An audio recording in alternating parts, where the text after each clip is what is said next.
Hello and welcome to DSR Daily. I'm David Rothkopf, back after a bad bout of some kind of plague, and also taking care of my poor dog who had double reconstructive surgery on his back knees. You know, it's just the poor guy. It was like an emergency on Friday, and he had to have the surgery, and then he came home on Sunday. It's hard. It's hard, and he's shaved from the bottom down. So like the front half of him looks like a dog, but the back half of him looks like a Thanksgiving turkey. It's like some weird Greek mythological creature, the dogurki, or something, like a centaur. But he sleeps most of the time, and he's able to walk around now, which he wasn't before the surgery. So think of Grizzly as he's recovering. Of course, we have issues in the United States and around the world. So let's talk about a few of those. Minna, why don't you start with whatever is at the top of your pile? All right. A divided Ninth Circuit Court of Appeals overturned one of two temporary restraining orders that have blocked the Trump administration from deploying National Guard troops to Portland, Oregon, ruling that the president likely acted with his legal authority. The court criticized the lower court for focusing narrowly on recent peaceful protests while ignoring earlier unrest, but a second restraining order still prevents any immediate deployment, keeping the situation in legal limbo. Critics, including Oregon officials, argue that deployment is politically motivated and unjustified, warning the decision could dangerously expand presidential powers over domestic troop use. You think? Yeah, of course it does that. And 2 out of the 3 judges who made this ruling were Trump-appointed judges, and one of the dissenting judge said, please be patient with our system, called for an en banc, which means everybody on the Ninth Circuit, ruling on this and recognizing that there are going to be many more steps to this whole thing. But of course, the question here, and the question of the year, is how much power does the president have, even when there are apparently laws that limit that power? And can he get around it? You know, you see it everywhere you look. There's a law that it's a big shock to some of you, but there's a law that says that if you are restructuring or changing in any noticeable way a federal building, there's this commission you have to go and file your plan in front of, and they have to approve it. The White House is a federal building, but are they doing it? No, because Trump knows once he starts tearing down the East Wing of the White House, what's going to happen? Is somebody going to go and file an injunction and leave the White House partially torn down? And that's his whole attitude towards everything. It's like, I'm going to go in, do as much damage as I can. We'll see what happens with the courts later.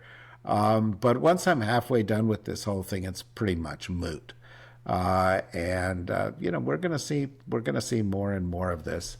And just wait till there's some No Kings rally or something where something happens on the edge of it. And it could be provoked. ICE could go in, pull 2 people out, causes a riot. This ability to send in troops is going to take a different, uglier look. And of course, a year from now, when there's election, and it's used to make people who think that having troops or having ICE or having somebody like this in a city is a threat to them and they don't show up to vote, then it's really going to be doing the work that Donald Trump, Stephen Miller, Pam Bondi, and the others want it to be doing. Riley? Moscow's rejection of an immediate ceasefire in Ukraine based on current battle lines has jeopardized the proposed summit between President Trump and Russian President Putin. A preparatory meeting between Secretary of State Marco Rubio and Russian Foreign Minister Sergei Lavrov, which was scheduled for Budapest, has been postponed, indicating a significant snag in the summit's preparations. European diplomats believe the postponement signals that the U.S. is reluctant to proceed unless Russia yields on its territorial demands. European allies are pushing Washington to hold firm on a ceasefire at the current contact line a position Trump recently endorsed after meeting with Ukrainian President Volodymyr Zelensky. Well, actually, that's not what the Europeans are saying. The Europeans are saying hold on a ceasefire, as you said, at the contact line. But what Trump was essentially saying was those become the lines of the new borders of Ukraine. And that, of course, is completely unacceptable to the Ukrainians. It would give them 2% more land they haven't been able to win. But this is what, Putin is angling for here. Hand over Donetsk and we can talk. But of course, we've learned more about the meeting that Trump had with Zelensky last week. And in the meeting that Trump had with Zelensky, apparently he essentially took the Russian line, which is you've got to accept the Russian with the lines where they are. That's how we're going to achieve this deal. And by the way, no Tomahawk missiles. Also, simultaneously, in the midst of all of this, as the Europeans have moved forward trying to take frozen Russian assets and give that to Ukraine as a way to fund their defense, the U.S. has blocked that. So where is Trump? Advocating for Putin's line in the meeting with Zelensky, denying Ukraine missiles, Tomahawk missiles that it needs, denying them weapons that used to be provided under the Biden administration, and not imposing any stricter sanctions on Russia, as he has threatened he would do, but he hasn't done it in now 10 months, and blocking the Europeans from taking stronger action. So what does this all mean? This means that Trump is on Ukraine, where Trump has always been on Ukraine. Now, did he think there was an opening in his call with Putin that he misread? Probably, because he doesn't listen. He just wants to go around to people, and apparently he sat with Zelensky complaining that he hasn't won the Nobel Prize again. He wants to get credit for things that he doesn't care what happens afterwards. He doesn't care about the consequences. It's why the ceasefire in the Middle East is a mess, and so on. But Trump, when he came in, when he was running, people said, well, he's going to take Russia's side. He has taken Russia's side. He has undermined Ukrainian defense. A lot of people are trying to massage him like, ooh, we could change Donald Trump. We can outfox Donald Trump. You can't. He is who he is. It's not that he's not outfoxable. It's that he is dedicated to a certain set of outcomes which he sees as his personal interests. And if you ever want to know how Trump's going to act, does it make him richer or does it give him more prestige? And if it does, he's for it. And if it doesn't, he doesn't care. Former FBI Director James Comey has asked a federal judge to dismiss criminal charges against him, arguing that the prosecution is politically motivated and stems from President Trump's personal vendetta. Comey's legal team claims the charges, filed just before the statute of limitation expired by a Trump-installed U.S. attorney, were brought despite prior decisions by career prosecutors not to pursue them. They also argue the indictment is flawed, misrepresents the facts, and was filed by a prosecutor who was unlawfully appointed, making the entire case illegitimate. This reminds me of the famous sort of mythological case of a guy who gets bitten by a dog, and the lawyer for the dog owner says, I'm going to prove three things. One, that he wasn't bitten. Two, that it's not his dog. And three, that he provoked the dog. It's like Comey has every argument. Every argument. It's vindictive prosecution. There isn't any evidence underlying it. The attorneys who were filing this were unqualified to be in the positions that they were in, and they were put in those positions illegally. This should get tossed out pretty soon. If it doesn't, it'll be another sign of illness in our political system. The Supreme Court announced it will hear a case regarding whether regular marijuana users can legally own guns, which is the latest Second Amendment challenge following the court's 2022 decision expanding gun rights. The Trump administration appealed a lower court ruling that largely struck down the federal law prohibiting illegal drug users from possessing firearms. The case involves a Texas man, Ali Daniel Hamani, whose felony gun charge was dismissed by an appeals court that found the blanket ban unconstitutional under the expanded view of the Second Amendment. The Justice Department argues the ban is a justifiable public safety restriction, while Hamani's lawyers contend the broadly written law puts millions of Americans at risk of technical violations. I think people who buy diet soda should not be allowed to buy guns. People who buy hot dogs should not be allowed to buy guns. I don't think anybody should be allowed to buy a gun. This is crazy, unless you're, strict constitutional constructionist, and you set aside the fact that a gun today is not what a gun was when the Constitution was written, and you are in a well-regulated militia. Okay, that's what the Constitution allows. But this has just been expanded to such insane levels where there are people arguing, you can't regulate away silencers. You have a right to kill somebody quietly, or we need that for hunting. Why? Because the deer are offended by the sound of the shot. I mean, this is crazy. America on guns is crazy. We have a national pathology about guns. No other country has the problem we do. More guns than people. Laws that don't regulate them. Open carry states. Go to Texas. Go to a drugstore. Watch people walk into the drugstore with guns holstered, or, carrying weapons of mass destruction at, shopping malls. Not mass destruction of, weapons of war, weapons with which, hundreds of people could be taken out in just a matter of minutes. It's cuckoo. But, I don't know, sometimes I feel like we're living in a simulation. I don't know, Riley or Minna, if you share this view, but I see things that are they're tearing down the White House. The president has put out an AI image of himself in a jet plane wearing a crown, shitting on the American people. We're on the side of the bad guys now. We're not on the side of the good guys. The Supreme Court is advocating things without any concept or recognition of the law.